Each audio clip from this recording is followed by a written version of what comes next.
ସେଦିନ କାହିଁକି କେଜାଣି ସୁଗନ୍ଧା ପୁରା ସ୍ତବ୍ଧ ହେଇଯାଇଥିଲା। ତା ହାତରେ ଅଛି ଗୋଟେ ବେନାମୀ ଲଫାପା, ଯାହାକୁ ସେ ବାରମ୍ବାର ଅସ୍ଥିରତାପୂର୍ଣ୍ଣ ନଜରରେ ନିରୀକ୍ଷି ଚାଲିଛି। ଲଫାପାଟା ଖୋଲିବାକୁ ତାର ଆଦୌ ସାହସ ହେଉନି। ଯଦି ସେଦିନ ସେ ଚିଠିଟା ପୋଷ୍ଟ କରିନଥାନ୍ତା ତାହେଲେ ହୁଏତ ଭଲ ହେଇଥାନ୍ତା। କେଜାଣି କାହା ହାତରେ ପଡ଼ିଥିବ ସେ ଚିଠି, ଆଉ ସେ କ'ଣ ଭାବିଥିବ ସୁଗନ୍ଧା ବିଷୟରେ। ଯାହା ଭାବିବା କଥା ଭାବୁ, ହେଲେ ଚିଠିର ଉତ୍ତର ଦେବା କ'ଣ ଦରକାର ଥିଲା। ସୁଗନ୍ଧା ଘୋର ଚିନ୍ତାରେ ପଡ଼ିଯାଇଥାଏ। ଗୋଟେ ପଟେ ଭାବୁଥାଏ ଚିଠିଟାକୁ ପୋଷ୍ଟ କରି କେଡ଼େ ବଡ଼ ଭୁଲ କାମଟାଏ କରି ପକାଇଲା, ଆଉ ନିଜକୁ ମନେ ମନେ ଖୁବ୍ ଗାଳି କରୁଥାଏ। ଆଉ ଅନ୍ୟପଟେ ଭୟ ଓ ଆଶଙ୍କାରେ ଜର୍ଜରିତ ହେଉଥାଏ। ଏକା ସମୟରେ ତା ମନରେ ଅସଂଖ୍ୟ ଭାବନା ବସା ବାନ୍ଧି ସାରିଲାଣି। ତା ଲେଖନୀ ମୁନରୁ ନିଃସୃତ କେଇପଦ ଆବେଗଭରା ଶବ୍ଦ, ଯାହାକି ସେ ତା ହୃଦୟରେ ରାଜ କରୁଥିବା ସେଇ କାଳ୍ପନିକ ମଣିଷଟା ଉଦ୍ଦେଶ୍ୟରେ ନିଚ୍ଛାବର କରିଥିଲା, ଯାହାର ଉତ୍ତର ସେ ସ୍ୱପ୍ନରେ ବି କେବେ ଆଶା କରିନଥିଲା। ତାର ଆଜି ଉତ୍ତର ଆସିଛି, ସେ ପୁଣି ବେନାମୀ। ଏ ପ୍ରଶ୍ନଟି ବାରମ୍ବାର ତା ମନରେ ଉଙ୍କି ମାରୁଥିଲା, ଆଉ ତାକୁ ବ୍ୟସ୍ତ ବିବ୍ରତ କରି ପକାଉଥିଲା। ନିଶବ୍ଦ କୋଠରୀ ମଧ୍ୟରେ କେବଳ ଦୁଇଟି ଶବ୍ଦ ଗୁଞ୍ଜରିତ ହେଉଥାଏ।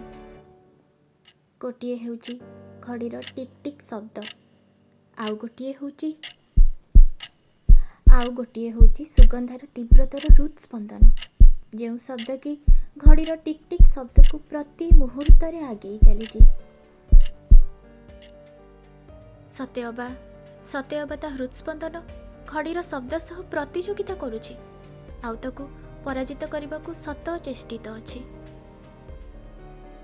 ଏବେ ତାକୁ ସାହସ ଦେବା ପାଇଁ ତା ପାଖରେ କେହି ନାହିଁ।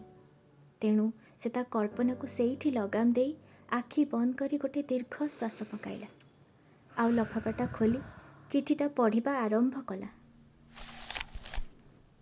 ହେ ମୋର ପ୍ରଣୟିନୀ ସୁଗନ୍ଧା, ଆଜି ତୁମ ପତ୍ର ପାଇଲି।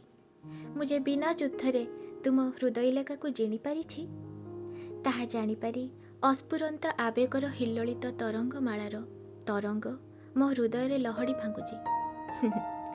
ଜାଣିପାରୁନାହିଁ ସେଥିରେ ଖୁସି ହେବି କି ବିଜୟୋତ୍ସବ ପାଳନ କରିବି। ତଥାପି ମନ ଭିତରେ ଏକ ଅବ୍ୟକ୍ତ ସନ୍ତୁଷ୍ଟିଜନକ ଆଭାସର ଉପସ୍ଥିତିକୁ ମୁଁ ଅନୁଭବ କରିପାରୁଛି। ତୁମ ପତ୍ରଟି ବେଶ୍ ଆକର୍ଷଣୀୟ ଓ ଆବେଗପୂର୍ଣ୍ଣ ଥିଲା। ବିଶେଷ କରି ତୁମ ସ୍ୱପ୍ନିଳ ରାଜ୍ୟର ସ୍ୱପ୍ନାୟିତ ମାଧୁରୀମାର ଉପଲବ୍ଧିକୁ ପକ୍ଷେ ଜାବୁଡ଼ି ବିମୋହିତ ହେଲି, ଚକିତ ହେଲି, ଶଙ୍କିତ ହେଲି।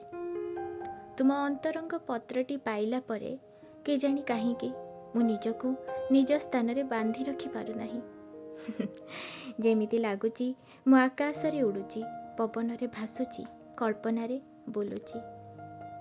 ତୁମ ପତ୍ରରେ ସାଇତା ସେ ପ୍ରେମ, ସ୍ନେହ, ବିରହ, ଉଦାସୀନତା, ନିଃସଙ୍ଗତା, ବ୍ୟାକୁଳତାରେ ମୁଁ ମଧ୍ୟ ଅଧୀର ହେଇଗଲିଣି।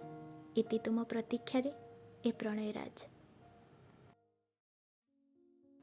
ଏ କ'ଣ ଅଜଣା ଲୋକଟା ସୁଗନ୍ଧାର ମନକୁ ଏତେ ନିଖୁଣ ଭାବରେ ପଢ଼ି ଦେଇ ପାରିଲା କେମିତି? ସୁଗନ୍ଧାକୁ ଲାଗୁଥାଏ ସେ ଚିଠିରେ ଲେଖା ହେଇଥିବା ପ୍ରତ୍ୟେକଟି ଶବ୍ଦ ଯେମିତି କେବଳ ତା ପାଇଁ ହିଁ ଉଦ୍ଦିଷ୍ଟ।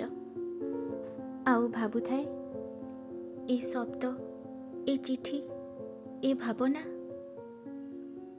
ପରିକଳ୍ପନାକୁ ଡେଇଁ ଆସନ୍ତେନି ପ୍ରତ୍ୟକ୍ଷରେ କେବଳ ତା ପାଇଁ।